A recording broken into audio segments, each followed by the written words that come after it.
É assim que uma vespa se apodera completamente de uma barata. Ela não a envenena, ela não tenta matá-la, ela quer usá-la viva para seu próprio benefício.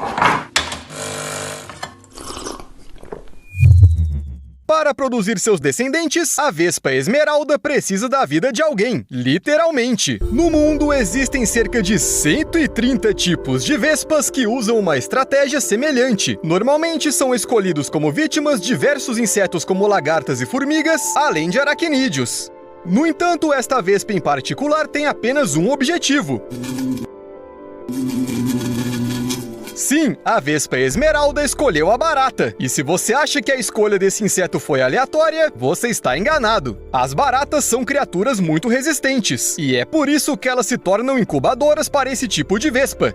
Mas não dá para simplesmente pegar e pôr sua larva na barriga de uma barata. É preciso alguma preparação. Uma vez que a barata é algumas vezes maior que a vespa, ela precisa agir com cuidado e discrição. Para dar conta da barata, a vespa esmeralda usa um veneno especial. No momento certo, em questão de segundos, ela injeta seu ferrão e com ele o veneno, bem no cérebro da barata. A vespa tem como alvo determinadas áreas do cérebro, cujos neurônios são responsáveis pelo instinto de autopreservação. Se eles forem neutralizados, a barata não fugirá para nenhum lugar e não resistirá. Um crime ideal. Mas como eu disse, o plano da vespa não é matar a barata. Bem, o veneno atingiu seu objetivo e deve fazer efeito dentro de 20 a 30 minutos. Depois de esperar, a vespa se aproxima da barata, quebra sua antena e prova seu sangue. Os cientistas acreditam que é dessa forma que a vespa verifica se a quantidade de veneno injetada é a ideal. Se for muito pouco, a barata voltará a si antes da hora. Se for demais, a barata morrerá. Portanto, a vespa esmeralda só leva a incubadora viva para sua toca depois de se certificar de que tudo está indo conforme o planejado. Afinal, por que desperdiçar energia se a caça não foi bem sucedida? Aqui tudo é pensado nos mínimos detalhes.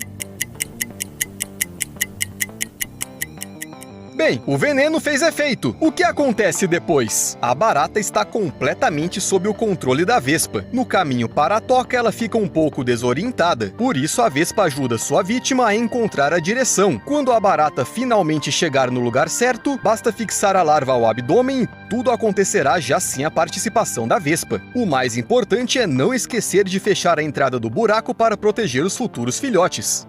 Mas aqui pode surgir uma pergunta lógica. O que acontecerá quando a barata se recuperar da ação do veneno? Ela não pode, de repente, sair da toca? Não pode acontecer do esforço da vespa ser em vão?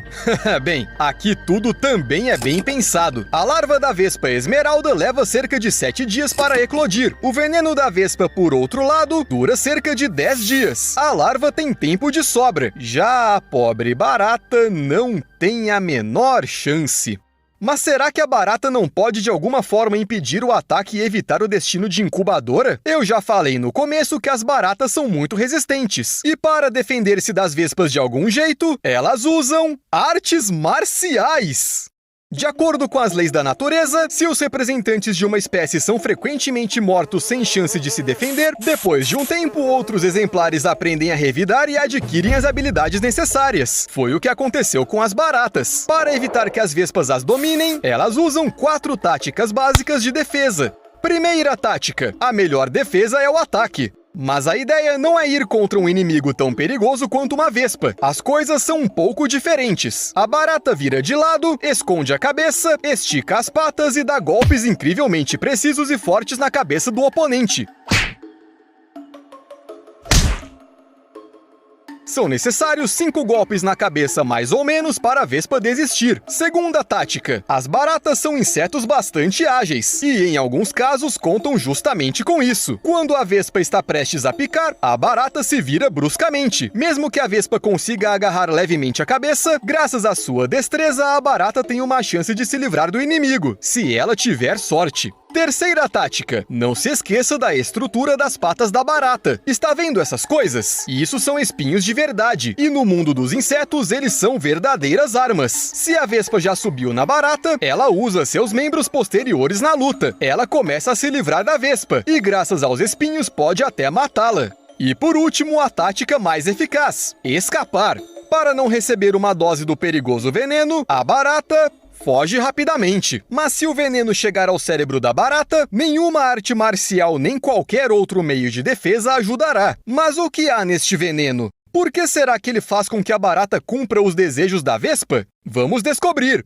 Como eu já disse, o veneno desativa certos neurônios no cérebro que são responsáveis pela autopreservação. Quando eles são ativos, ao ver um predador, a barata ativa a sensação de medo, a qual faz com que o inseto fuja. Mas antes de dominar a mente da presa, a vespa primeiro pica a região do peito para paralisar os membros dianteiros da barata por um tempo, para que ela não consiga revidar ou fugir. O veneno que a vespa injeta no cérebro contém compostos semelhantes à dopamina. Por causa deles, a barata fica totalmente alta e sente uma completa ausência de ansiedade. Ou seja, a barata não tem mais medo de morrer. Ela simplesmente desliga esse sentimento. É por isso que ela segue tão facilmente a vespa e permite que ela ponha tranquilamente uma larva nela. Mas esse veneno tem outra característica importante. Enquanto a consciência da barata está, digamos, em outra dimensão e o seu corpo espera a morte, o veneno começa a desacelerar o metabolismo, prolongando a vida do inseto. O consumo de oxigênio diminui drasticamente durante 10 dias. A quantidade de energia produzida começa a diminuir, a maioria das funções do corpo diminui ao mínimo ou é desligada completamente. A temperatura do corpo cai, o coração bate cada vez menos, assim a barata fica fresca por mais tempo e pronta para ser usada pela larva. Mas lembra que existem cerca de 130 outros tipos de vespas capazes dessas manipulações? Todas elas perceberam que o cérebro, em sua essência, é apenas um monte de neurônios que podem ser ligados ou desligados. E aqui não importa se estamos falando do cérebro de um inseto ou do cérebro humano. Este vídeo mostra como a corrente elétrica pode ser usada para desligar a atividade de certas partes do cérebro. Start moving your finger. It's quite odd. It's not your finger anymore. It's not my finger anymore.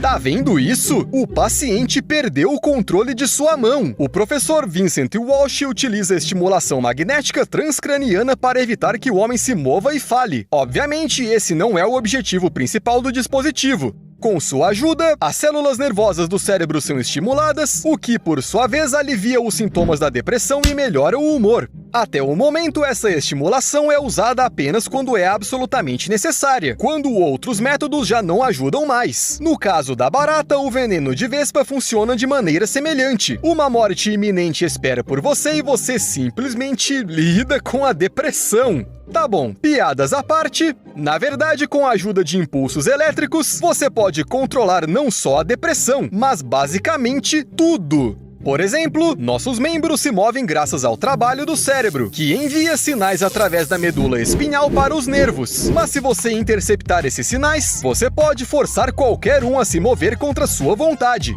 Em 2016, um vídeo foi publicado no canal de YouTube The Royal Institution, onde demonstravam o controle externo do corpo. O esquema era o seguinte: eletrodos especiais foram conectados às partes do corpo de duas pessoas nos mesmos membros. Nesse caso, os eletrodos foram presos às mãos, na menina na esquerda, na mulher na direita. Então foi dada a seguinte tarefa: a mulher tinha que tentar beber um copo de água e a menina tinha que mover sua mão. Não dá para ver isso sem um sorriso. Vamos, você consegue! Vamos! A mulher conseguiu beber, mas não sem problemas. Os impulsos que a menina enviava para sua mão eram automaticamente transmitidos para a mulher, portanto ela não podia levar o copo à boca tranquilamente. É claro que o controle total não funcionou. A garota não conseguiu controlar completamente a mão da mulher, mas só confundi-la parcialmente. O mais interessante é que esse dispositivo pode ser comprado livremente, mas eu não recomendaria usá-lo em casa. Quem sabe ao que isso pode levar. Mas voltando ao controle do corpo na natureza, esta é a massospora, um fungo psicodélico. Sua tarefa é infectar todas as cigarras, e ele faz isso de uma maneira muito específica. O fungo faz com que o macho acasale com as fêmeas. Ele literalmente o obriga. O cérebro masculino recebe a informação de que é necessário bater as asas, imitando o chamado de acasalamento. Mas como você sabe, os fungos são transmitidos por contato e o contato entre as cigarras ocorre principalmente durante o acasalamento. Mas Mas o fungo não para por aí. A massospora se espalha principalmente na parte traseira da cigarra e durante o voo do inseto, o fungo espalha seus esporos por toda a parte. E as cigarras nas quais esses esporos caem automaticamente se tornam portadoras. Um verdadeiro ciclo do fungo na natureza. Normalmente os parasitas precisam de um hospedeiro para sobreviver. E nada mais. Mas por algum motivo existem alguns parasitas que precisam de um corpo alheio para se reproduzir. Por exemplo, a Vespa Agriotipus mergulha na água para prender seus ovos às larvas das tricópteras. Ela é capaz de ficar debaixo d'água por até 15 minutos para completar sua missão. E lembra da formiga-leão? Ela é um inseto que faz armadilhas de areia para formigas e costuma caçar de uma forma bastante diferente.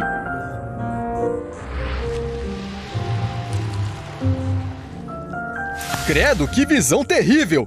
Mas a Vespa Lasiocalcidia não está nem aí para essa armadilha, porque ela precisa urgentemente produzir descendentes. Ela se joga na armadilha de areia da formiga-leão, rasga e coloca seus ovos na garganta dela. Agora sim ficou realmente assustador. E esta é uma vespa parasitoide da Costa Rica, que é diferente de seus parentes. Sua diferença está no fato de que ela altera o comportamento da aranha, ou seja, a maneira como ela tece sua teia. A vespa força sua presa a criar uma teia de fios muito fortes projetados para suportar o casulo da vespa. Essa teia não desmorona nem na chuva. Em alguns casos, a vespa usa um método astuto para chegar à aranha. Ela finge estar presa na teia e fica imóvel de costas. À medida que a aranha se aproxima, a vespa agarra e pica várias vezes até que a aranha pare de resistir. Depois que a vítima fica paralisada, a vespa tem de 5 a 10 minutos para prender o ovo. Após esse procedimento, a aranha continua vivendo sua vida normal, sem suspeitar de nada, mas apenas enquanto a larva for uma larva. Antes da pupação, a futura vespa libera um produto químico que faz com que o hospedeiro crie uma teia especial. Pois é, a teia habitual não serve aqui. Precisamos de uma teia especial, que a aranha nunca teceu antes. Olha só, compare. Esta é uma teia comum e esta é uma teia para uma larva. Ela é muito mais grossa e forte. Depois que a estrutura está pronta, a larva mata sua hospedeira. Uma semana depois ocorre a metamorfose e a vespa nasce. Escreva nos comentários qual método de procriação mais te surpreendeu.